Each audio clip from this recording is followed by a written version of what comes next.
I'm so pleased that we have a full house, which is a real compliment to the Archeological Foundation, but also to our speaker tonight, Dr. Melanie Gibson. I'm going to basically say, look at my top. I'm fully branded.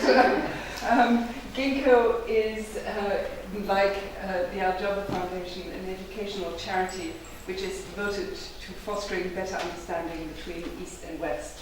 Why Gingko?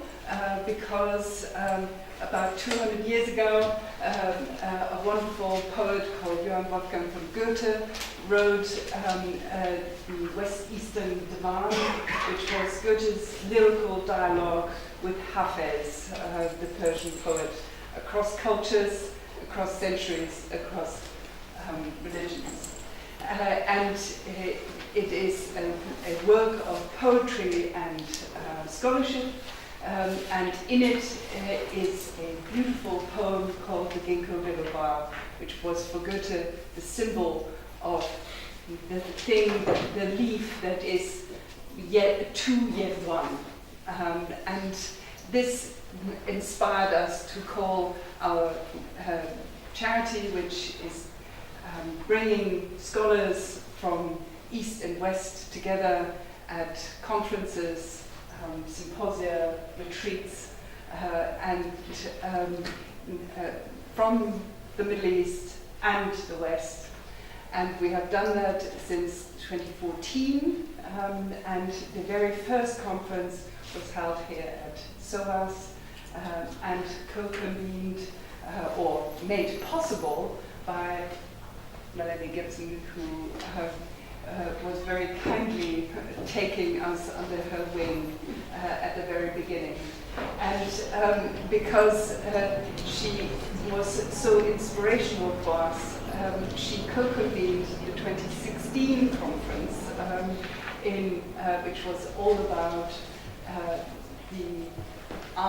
the mercantile effect on art and exchange in the Islamic world of the 17th and 18th century. And now I'm approaching the subject that we're hearing her speak on today, which is all about the ceramics which were inspired by the East and traveled west and came back to the East, or vice versa. But she's the expert, I'm not. But Melanie is also the editor of the Gingko Library Art Series, and the conference which she convened is actually now available in print. And on the table. And on the table over there. So we published the conference proceedings a year or a bit afterwards, but she managed to do it under a year, which is a really great feat. As you all know, academic publishing moves a bit slower than other commercial publishing ventures. So it is with great pleasure that I'm introducing the trustee, member of the executive committee of the Gingko Library, and this editor of this art series, Dr. Melanie Gibson.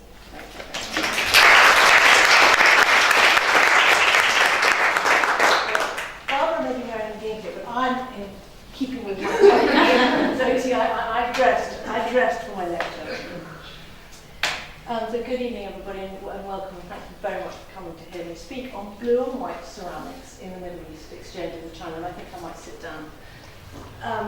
So the concept of blue and white is associated for most people with a type of porcelain produced at Jingzhen in China from the 14th century onwards. And it was a globally traded product, which in the 17th and 18th centuries set off a collecting mania. I think this slide gives you an idea of that sort of mania.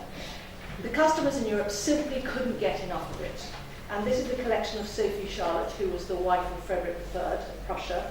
I could have actually shown you a whole lot more images. There are similar collections in Portugal and elsewhere.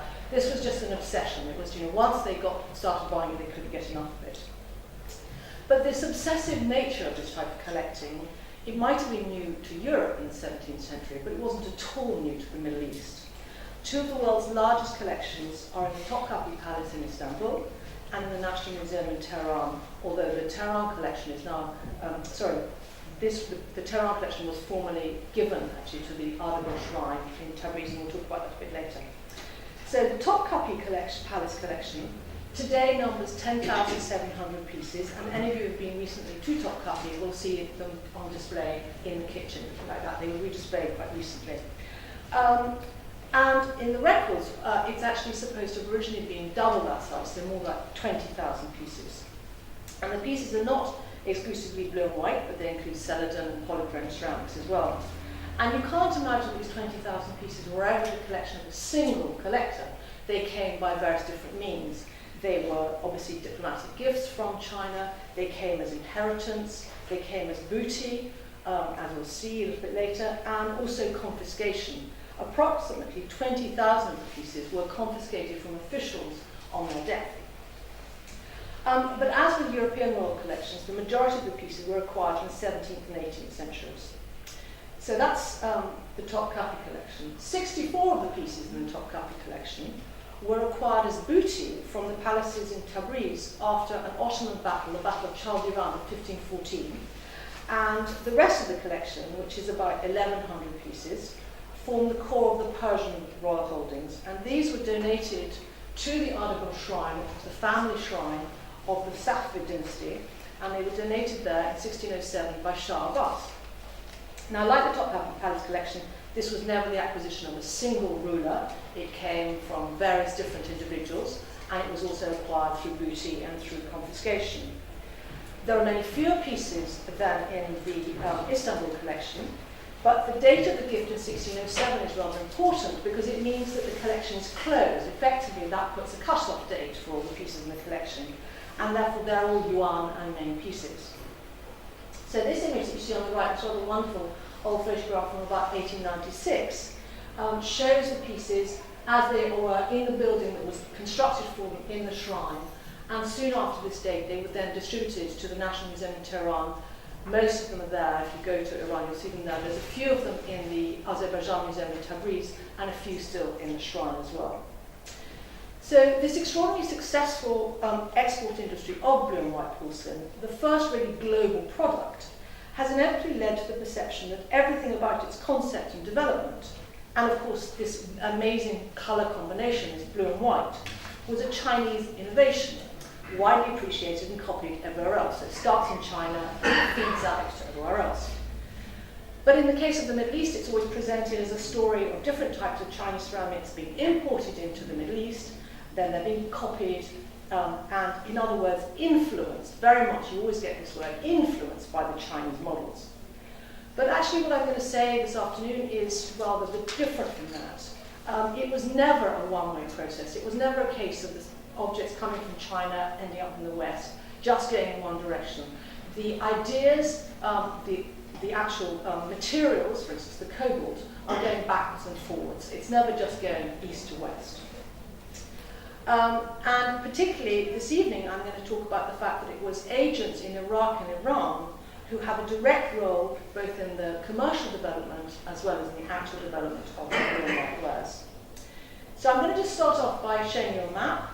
And in this map, I want to show you how persistent the blue and white production was in the Middle East itself, starting in the 9th century. So I've placed the actual ceramics over the places where they were made. So this is where we start in the 9th century in Basra, and I'm going to focus on that area in my talk. Then we move to Raqqa and Kashan. I can't make the nice word very well, but anyway, this is Raqqa in Syria, this is Kashan in Iran. This is in the period of around 1150 to 1250, before the Mongol invasions. Then we move to Damascus, where this jar is from, in around the period of 13 to 1400. Samarkand, up here in the east, in Transoxiana, was central production for about half a century in the first half of the 15th century. Then we're going to find it again in Turkey, in Iznik and Istanbul, in the 15th and into the early 17th century. Kirman and Isfahan, with this piece represented by this piece here. And then finally, right into the present, any of you who've been to Morocco recently, if you've been to Fez, blue and white ceramics are still being made there right now. So you can see that there's something about this colour combination that had a real resonance with the Middle East for a very, very long time. So, and in fact, the first instances of this colour combination go back an incredibly long way, and they're all in West Asia. So I put up just 4 examples on the screen. On the far left are the oldest pieces, which come from Egypt in the Pharaonic period, so in the 14th century before the Christian era. We've got a little blue and white glass jar, and here a ceramic jar. They tried to cover the red clay with white to give the contrast to the blue. And here we've got some glass plaques from Iraq, and that little bead was from Phoenician Lebanon. I could also have shown you tiles from Susa in the Achaemenid period. So just to make the point that this kind of blue and white, which in a very hot, arid country represents water and coolness, has a deep, deep resonance there, even before it gets to China. And in fact, between this, I've chosen very early objects, we then have an enormously long gap before we see the reappearance of this colour combination, and it does then reappear in China. But it reappears with splashed cobalt being splashed on top of the white. For these two represent a group of funerary wares. In other words, objects that were not likely to be exported, but were just used for burial in tombs. But they do come, these are from China, from 8th century, early 8th century China. So let's look now at the Middle East and really try and reconstruct the story of blue and white there.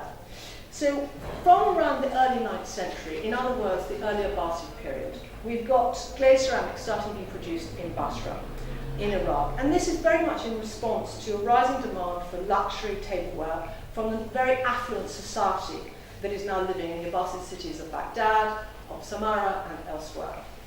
And potters experiment with various different recipes to produce a white surface. The local clay, we know from various texts, is very yellow. It's actually described by a writer called Al-Jahiz as if moulded out of an egg yolk, so you get a sense of a really dark yellow clay. In order to get a white surface, they have to work out various different recipes, and they experiment with an existing recipe, which is known from Mesopotamian ceramics, which uses alkali and lime. And clearly that's not effective enough, and they start to experiment with a combination of lead and tin oxide. And this gives them a type of glaze which we now call tin glaze, and this recipe is going to have an incredibly long life going into tin glaze ceramics all over Europe, and right into the 15th century and so on. But this produces what the poet Al-Azdi rather lyrically describes as the surface of a white pearl shaped in a round form like the contour of the moon. So here we have white ceramics. The impulse to actually decorate these white ceramics comes almost immediately. The potters could have chosen any number of colours. They had lots of colours at their disposal. You can make green from copper, purple from manganese. They didn't choose any of those. They chose blue. And they chose blue, which was available to them already as glass. Earlier than those first ceramics, we've got blue glass being made. And there's a scientist called Nigel Wood has actually done testing on the cobalt oxide on ceramics, and he's found that it shows the same kind of composition, the same minerals of zinc and copper, as you would have found in contemporary glass, such for instance as this dish which is on the right, which is a glass plate that we can date very firmly because it was sealed into a shrine in China in 874, so therefore it must be made in the first half of the 9th century. So they're using blue for glass, they just apply the technology to colour ceramics. With no existing decorative repertoire, the Basra potters look to the local vegetation for inspiration. Basra is full of palm trees. Not only it's a useful tree for them, because they also produce hips, which is a type of honey. It's a sort of thick sweetener that you make from dates. And Basra was a well-known exporter of hips, so we can absolutely understand that there were many, many palm trees in Basra. And this is an old early 20th century photograph to show you a creek in Basra, which is lined by palms. So using the available vegetation around them, they start to paint palm trees onto those white ceramics. And you can see initially it looks quite realistic, but after a while, actually the design becomes much more stylized. So you have to imagine that this is a palm tree, but it's a much more stylized version of the more realistic one that you see there. And Other types of decoration that they find from the vegetation around them or just natural life around them is, well, the one that was on the poster for my lecture, which is probably a poppy flower, the poppy capsule, seed capsule. And here we have more geometric designs. And here we've got a very unique dish, actually, which is in the Ashmolean in Oxford. But if you imagine that they're surrounded by water, so the idea of using fish is not so not so difficult to imagine. So another instinctive type of decoration, and one that presupposes that the artisans were literate and therefore of a somewhat higher social class than is usually ascribed to potters, used words or phrases of blessing which are written in Kufic calligraphy across the surface. Sometimes they run asymmetrically, so sometimes you see the inscription actually running from the edge of the bowl as if the writer was using a piece of parchment to write on. In each case, the cobalt was painted over the dry glaze, and when fired, the pigment softened and blurred, and you can see, I've blown these right up, so you can see how the cobalt has sort of seeped in to the surrounding glaze.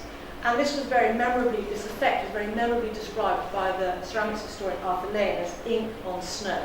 So you imagine you throw ink on snow and you get this kind of seeping effect. But the point I want to stress that it's the practice of applying the cobalt in a precise representative manner that is is an innovation of the Basra potters. The Chinese potters got there before them with the splashing, but here they're trying to apply either writing or designs onto the white surface. A white surface was vital to make a suitable backdrop for cobalt painting, and the very first white wares are known to have come from China. And the most luxurious commodities of this time were high-fired stonewares. Their desirable status is exemplified by a diplomatic gift sent in 803 and it was sent by the governor of Khorasan in eastern Iran to the Caliph Harun al-Rashid, he of 1,001 Nights. And this gift included, and I'm quoting now, 200 pieces of chini fagfuri. That's what I've written up there. Fagfur is the Arabic word for emperor. It means the Chinese emperor. So chini fagfuri means Chinese imperial porcelain. So 200 pieces made up of platters, cups, and so on, each one of such superlative workmanship. And then there were 2,000 other pieces of porcelain as well. So this is a gift that's given from the governor of Khorasan to Harun al-Rashid. That type of gift is going to be the most luxurious, he's trying to make an impression on the ruler. So you can imagine that this is what everybody in the affluent society of Abbasid Iraq is aspiring to. And as a result, the merchants lose no time in developing a commercial relationship with the coastal cities of China, importing this kind of luxury good. Most of all, ceramics. And over the past 100 years, there were quite a few excavations, and particularly two German archaeologists, Friedrich Sarre and Ernst Herzfeld, discovered large numbers of sherds and fragmentary ceramics, particularly at the site of Samarra, which was the second Abbasid Caliphate. But they didn't nobody quite understood the scale of the imports that were coming in until, in 1998, a shipwreck was discovered just off the coast of Indonesia. And it founded there, it was wrecked then around the year 826. And on it was discovered 60,000 pieces of Chinese ceramics. And here we've got the recreation of the ship on the left here. And this is an old 13th century, very famous manuscript, the Makamat, which is in Paris, in the Bibliothèque Nationale, just to give you a sense of what the dhow looked like, even in the 9th century. It didn't change, technology didn't change, shipbuilding didn't change much. We're lucky that the wreck was brought up and investigated by a marine archaeologist called Michael Flecker. And if you want to see the ship and its contents, you have to go to Singapore to the Asian Civilizations Museum. And Flecker discovered, initially, it was thought that the boat had to be Chinese. But in fact, when he investigated the way the boat was constructed, it has a particular kind of construction in which the planks are lashed together with rope. And this is a Persian or Arab technique. It is not a Chinese technique. So he established quite early on that this had to be a ship that had come from the Persian Gulf. And interestingly, there was an exhibition of this entire wreck and its contents in Singapore last year. And this is one of the authors who was involved with the publication. And he produced this map and then talked about how he tried to reconstruct the voyage. So I'm going to just take you through it. So we have to imagine the dhow left Syria, here in the Persian Gulf, it's not far from Basra, and it would have travelled along this, probably hugging quite closely the coast of India, all the way around India and around Southeast Asia. And it probably might have stopped and picked up some more goods on its way. It would then have finally arrived in Guangzhou. And Guangzhou was a city where, for a long time, there were communities of Muslims, Arabs and Persians who lived there, and we've got mosques and we've actually got evidence of that they were there. So we imagine that if they left here in around 824, they're travelling on the monsoon winds. This journey actually takes them only a few months, so probably they arrive here sometime in around June, July. The first thing they do after that is they take gifts of tribute, which they take up to the Tang capital in Chang'an. And then they come back from there.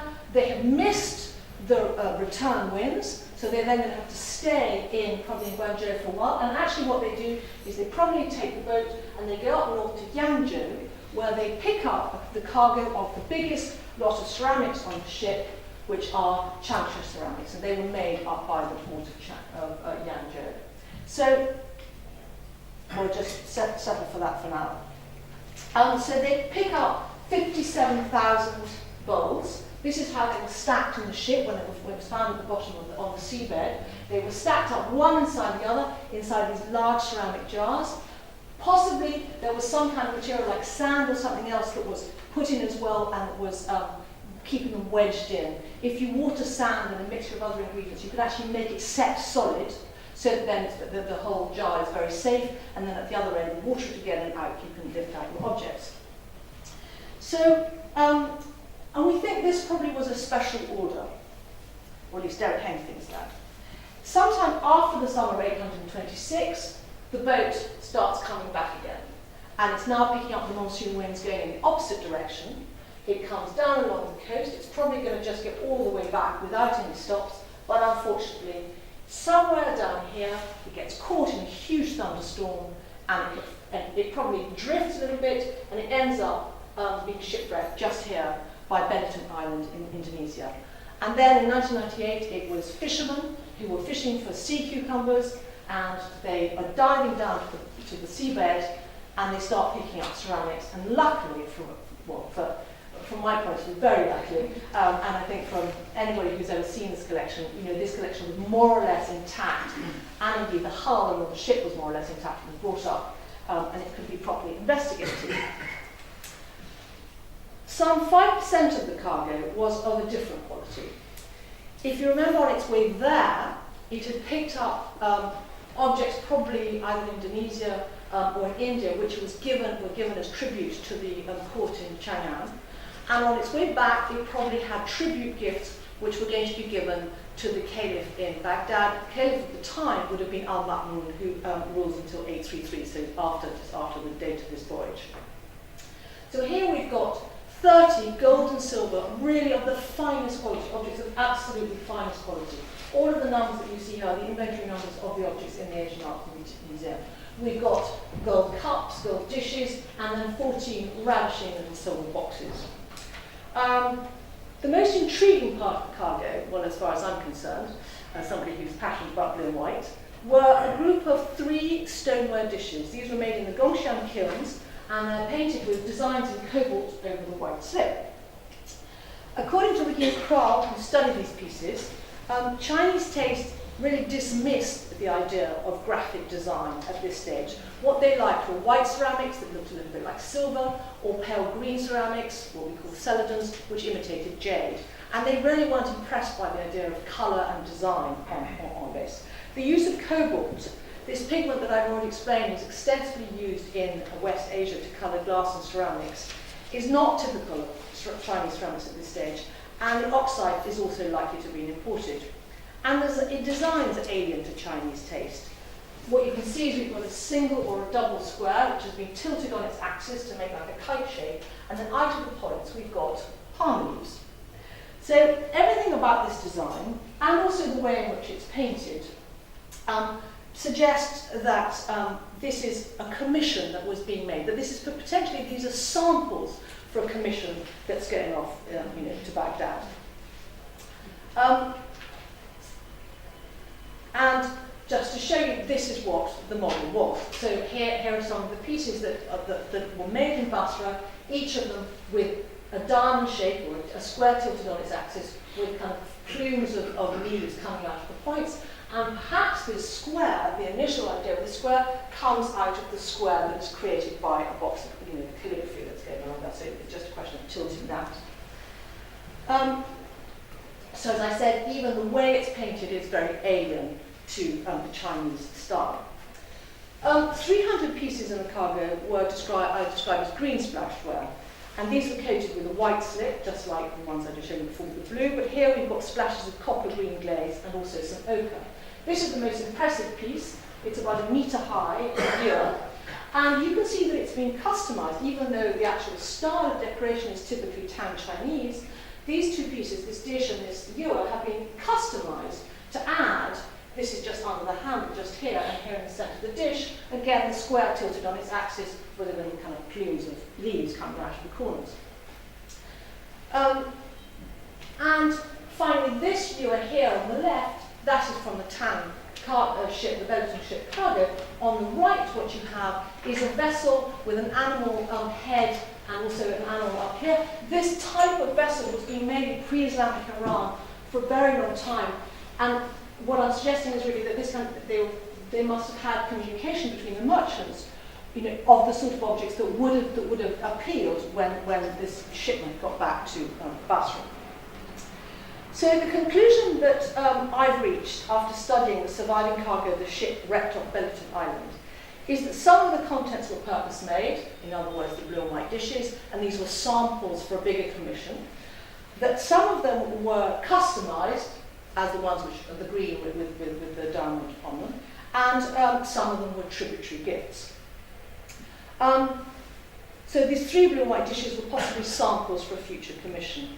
And although a few more blue and white sherds in the same style as the dishes from the wreck have turned up in excavations at the port city of Yangzhou and also one of the Gongshan kilns, what this represents is the first attempt at blue and white that was manufactured for export and did not continue to be made, probably because it just didn't appeal to Chinese taste. Whereas in ceramic producing centres in the Middle East, such as Raqqa in Syria and Kashan in Iran, we'll look at in the next slide, and these are the 2 preeminent centres of production of glazed ceramics in the 12th and 13th centuries, blue and white wares were produced continuously. So in Raqqa, the potters they find it very difficult to contain the blue, so they work out a system for this style in which they raise certain sections, or otherwise they create channels, and then they put the cobalt into them. But the problem is that with low-fired wares, which is what these all represent, they're fired at around 1,000 degrees centigrade, the cobalt has this tendency to be very, very fluid.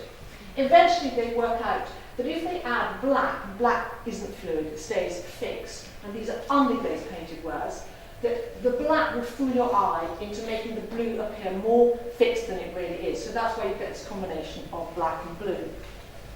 In Kashan, they use the same technique of combining the black and the blue. You can see that the black is fixed, but the blue has this tendency to run away.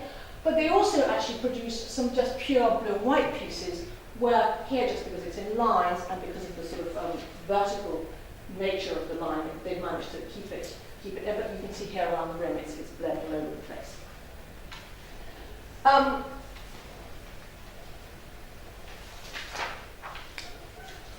So around 1220, we have the first Mongol attacks.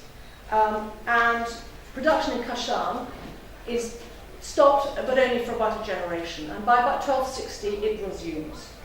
And by this time, by around 1260, the invaders have converted to Islam, they've become the Ilkhanid dynasty, and they've established their capital in Tabriz. And in several paintings from the Mongol Shahnameh, this is one of the most famous manuscripts of this period, the painters depict blue and white tiles set into the brick buildings, which I think you can see here, because I've blown out the detail.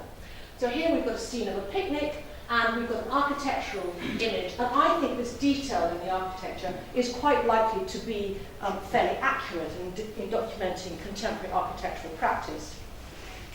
So you can see that the blow up, the detail that I've blown up at the top, you can see 2 tiles laid over the entrance, and then below it is an actual tile from a private collection which has got calligraphy, so imagine this is part of the sequence of writing. And here the potter has had to use the same method of outlining the white with black to try and keep the blue from flowing into it, although it hasn't been entirely successful. You can see areas where the blue has nevertheless flowed. But remember that both the manuscript and the tile were both being made in Tabriz. So, the second half of my lecture, I'm going to turn now to Qing Hua. I want to look at two periods of blue and white. One in the 9th century, as I did before, and now we're going to look at what is familiar to us. When you say Chinese blue and white, this is probably what comes to mind. So the word Qing Hua literally means blue decorated wares in Chinese. And the date of its first production has been estimated around 1328. It was made in the kilns of Gingko in northern Jiangxi province. I apologise for my very bad pronunciation to anybody who's in the audience who speaks Chinese. These first porcelain blue and white objects, mostly large dishes, as you can see on the screen, were painted in a vivid cobalt blue under a glassy transparent glaze. They were fired at a very high temperature, in contrast to the Islamic copies,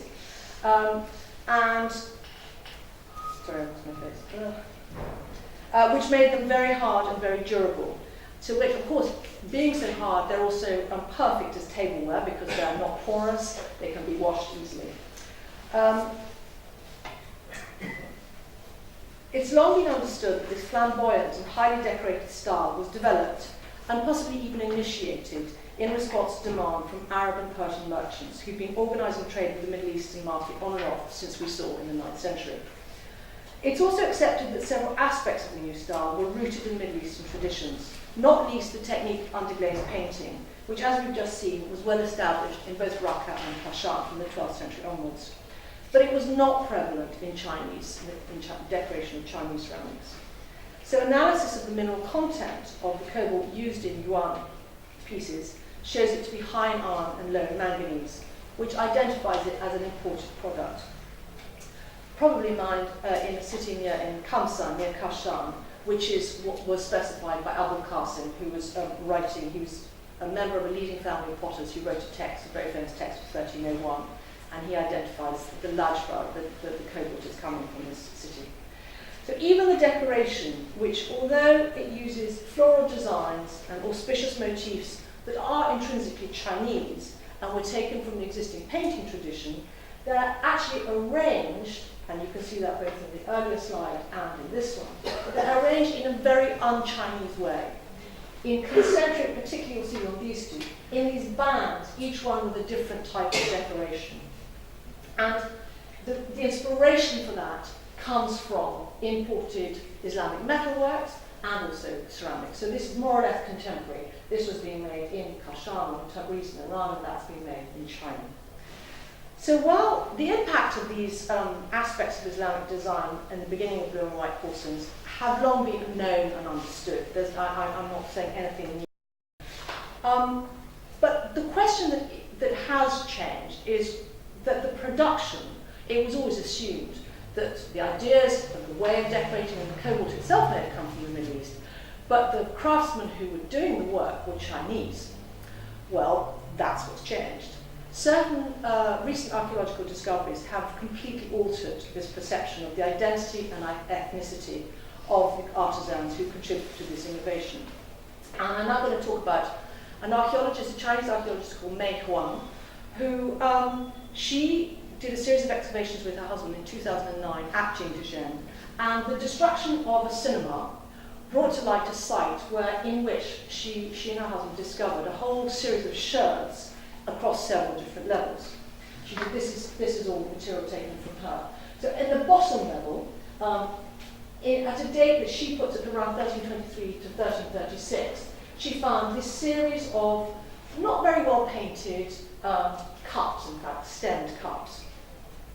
And it's the remains of 15 blue and white stemmed cups, and they were decorated in underglazed blue, but rather pale and washy, and also copper red, and they were very damaged. It was clear that these were rejects from the kiln.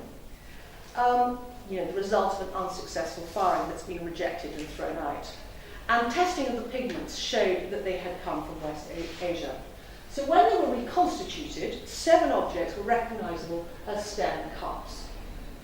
A type of object that first came into use under the Mongols and was itself based on an Islamic model. And they were decorated along the rim, as you can see, and you can see I've blown it up down here, in Persian. The presence of the verses, which are clearly written in a native hand and not copied, is the most conclusive evidence that Persian craftsmen, probably brought from Kashan, came to Jingdezhen, bringing with them the cobalt, and they were involved in the early experiments of producing blue and white. And actually, Mei Huang goes so far as to say, I'm going to quote her now, these early pieces of blue and white bear witness to the exchange of ceramic technology between China and the Islamic lands. They clearly show that Yuan blue and white originated in Islamic underglazed blue ceramics, and that they were produced under the personal technical direction and participation of potters from Persia. You couldn't say it more clearly than that. But this is not the only piece of evidence. A second piece points to the continued involvement of Persian potters as the style evolved and developed. There's a very small group of very fine dishes, and they each of them have a signature. Oops, sorry, not here. These are the dishes, and they have a signature, which you can see down the bottom right slide, hidden inside these lappets that go around the cavet of the dish. Now, this particular dish, which is now in a private collection, but was for sale at Espinal, was studied very closely and read by a scholar called Syria Shivani. And he read the name, and he identified the calligraphy as Naftali. The name, no doubt, indicates the designer who composed and painted the decoration. And just the very fact of adding the name is a very Persian thing to do. This was something that we have plenty of evidence from in Kashan, of potters who are either Kashani or working in Kashan, but we don't have any evidence of that happening in China before this date. So that's again an indication that this being a Persian potter. The only securely dated blue and white pieces from this young period are these 2 magnificent vases that were bought by Sir Percival David and now in the British Museum. They were bought separately, and the inscription, which you can see here around the neck, dates them to 1351 and tells us that they were commissioned for a temple in Yushan County, which is quite close to Jingdezhen. But they represent the end of this first blue and white style. We've got an archaeologist from Jingdezhen called Liu Xinyuan, and he's estimated the dates of this group of ceramics. He says they started around 1328 and they ended in 1352. The reason we have a cut-off date is because at that date, the porcelain bureau in Jingdezhen was disbanded because the rebel leader, who was later to become the first Ming Emperor, Hongwu, he invades the region and he closes down the imperial kilns. Then we have the Ming taking over, and the open policy towards foreigners, which had very much operated under the predecessors under Yuan, absolutely was revoked. There were massive expulsions and strict new rules about the export of ceramics. It's worth considering that the Ming craftsmen, who essentially were captured by the Mongols and taken to Jingdezhen, the ones who were making those cups, that in this moment, essentially they're slaves, captured slaves, but in this moment of this political handover and changeover and confusion, they would probably take the opportunity to leave, and they would therefore go back to Iran, but taking with them the technology, the new developments that they had been working on in Jingdezhen.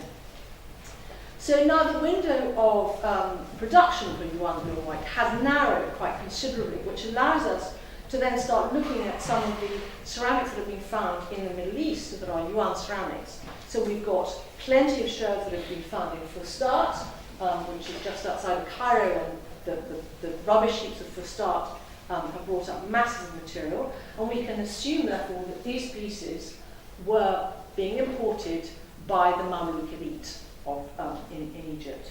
But we've also got pieces that turned up in Syria.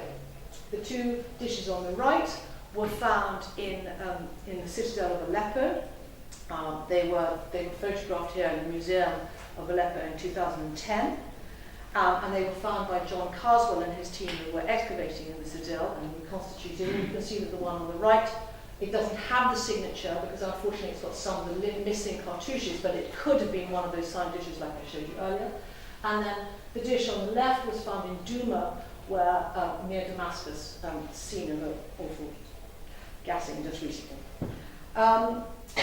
As soon as the yuan blue and white porcelain started to reach the markets of Syria and Egypt, a secondary industry grew up, producing Chinese-inspired wares. The potters were constrained by the limitations of their traditional body material. They're using this silica-rich body material, which we know as frit or stone paste. It's got a lot of silica and a little bit of white clay and a little bit of glass, frit, ground glass. And it's then fired at quite a low temperature. The end result is you get quite a soft white body, nothing like the hardness and glassiness of porcelain.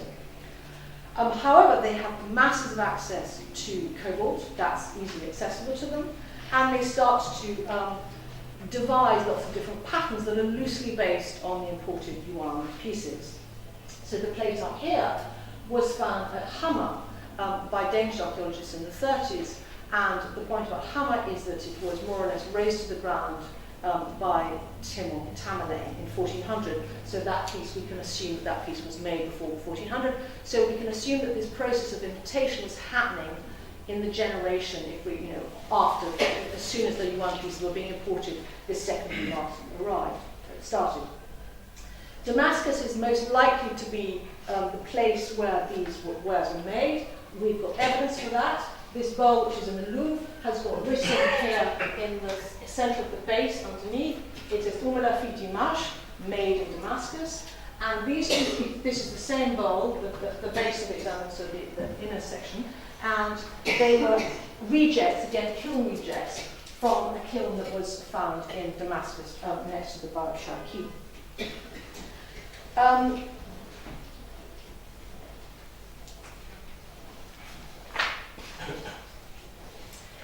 Disaster struck the Syrian industry in 1400. I've already mentioned Tamerlane. He comes along and basically invades Syria, and he vigorously pursued the policy that was already in place by the Ilkhanids. He captures craftsmen and he takes them back to his capital in Samarkand. We know this is documented because in 1404 we've got a Spanish envoy who travels to Samarkand. He spends a few months there, and he writes a journal on his return, and he talks about the Damascus craftsmen. He says the craftsmen of potters and glass who are known to be the best in the world.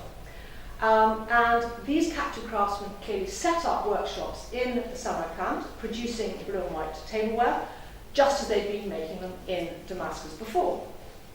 Samarkand had a long history of ceramics production. We know that in the 11th century, up until the 11th century, there was a northern suburb of Afrasiab, as it was called, which was the potting quarter. And Russian excavators have found it was about 10,000 square meters. It's a huge, huge area that was devoted to ceramics production. And indeed, they also found ceramics from the Timurid period. And these were studied by Lisa Gollenbeck and her team for a publication that many of you know already, which is called Tamerlane's Tableware, which is the best study of Timurid ceramics to date.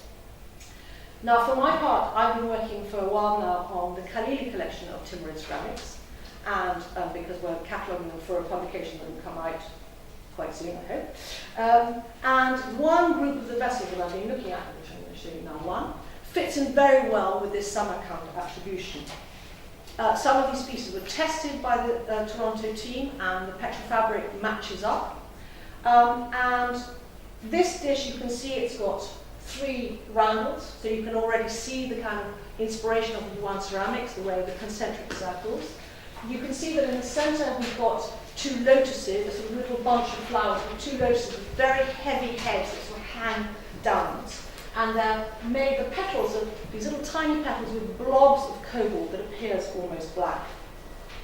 So they're clearly modelled on, you can see the top right-hand image, that is a yuan lotus, and I think you can see the relationship between them. So recognisably similar motifs, but it's already one remove away from yuan. It's come through the Syrian imitations, and now it's like a second-generation copy, let's say. So the Toronto team named this type the Syrian flower group, And definitive proof of the Syrian identity of the potters, that they were making it in Samarkand, rests in the actual in the petrofabric when it was analysed.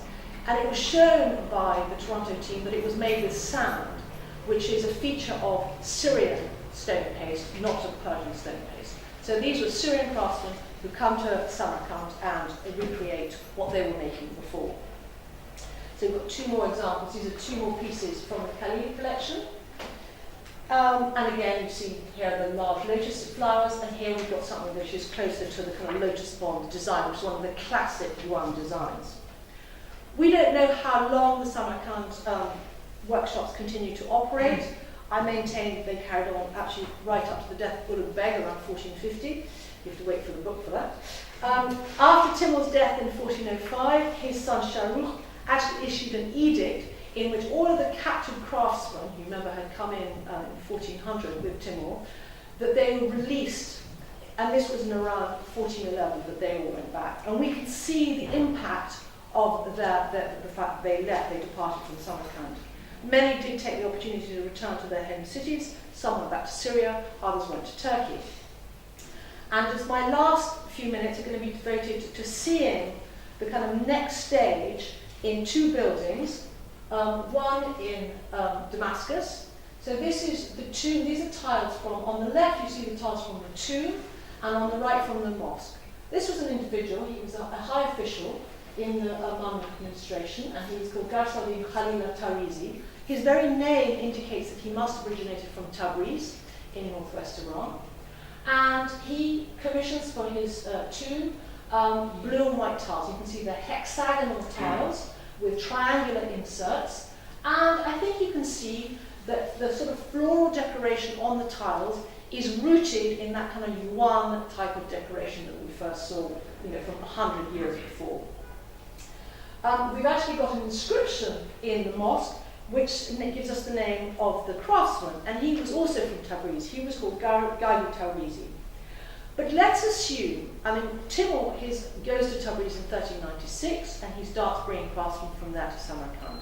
So we have a situation in which Tabrizi craftsmen could have gone to Samarkand, be joined by their Damascus fellows. He was allowed to leave in 1411, and then maybe he travelled to Damascus because that's where the money was. Any potter, these were itinerant craftsmen, and they travelled the length and breadth of the region looking for where they were going to find work. So but he maintains his name, so he maintains his link to his place of origin. The second place we're going to look at tiles is a building in Edirne. So Edirne was the capital of the Ottomans before they conquered Constantinople in 1453. And these tiles are, unfortunately, some of them have been stolen. You can see they're just replaced them with plaster. But they were fixed to the walls of the mosque of Murad II, and that's why it's known as the Muradia. And we have a date for this, so slightly after the mosque and tomb in Damascus. And I've blown up a couple of details for you to see, again, the kind of relationship of the lotus is different from the lotus that you were seeing in Samarkand, but there's still there's a relationship between them.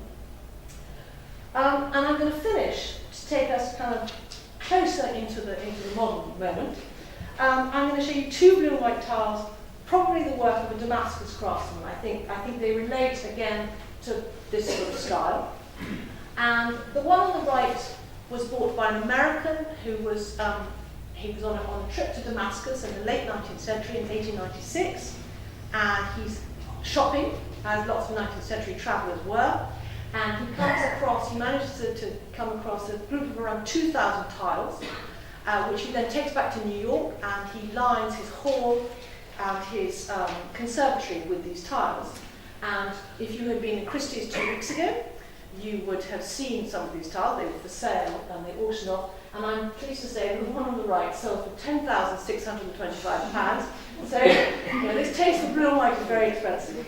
But around the same time, Raqqa de Forest was in Damascus in 1876, and his fellow, an Englishman called Casper Clark, eventually became a director of the South Kensington Museum, which then became the V&A.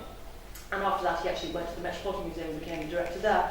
But he started off much more humbly as a buying agent, and he was also in Damascus shortly around the same time with Raqqa de Forest. They were obviously competing for the same tiles. And he was there buying for Frederick Leighton of Leighton House, and he was also buying for the South Kensington Museum. And we don't know, I haven't managed to track down the evidence to show that he actually bought this tile, although its inventory number is just after his return, and he was buying for the South Kensington Museum, so I'm just going to say that this tile was bought by him. So these two tiles, and I think you can see the way they're decorated with these wonderful billowing leafy branches that fill all the spaces. You can see that they're rooted in that sort of Chinese inspiration, Chinese design, and yet they've moved right away from it into something completely different, into something that has been utterly transformed. And I think therefore they are a hybrid creation, and they represent very well everything that I've been talking about the last hour, which is the exchanges and transformations that occurred between China and the Islamic world. Thank you.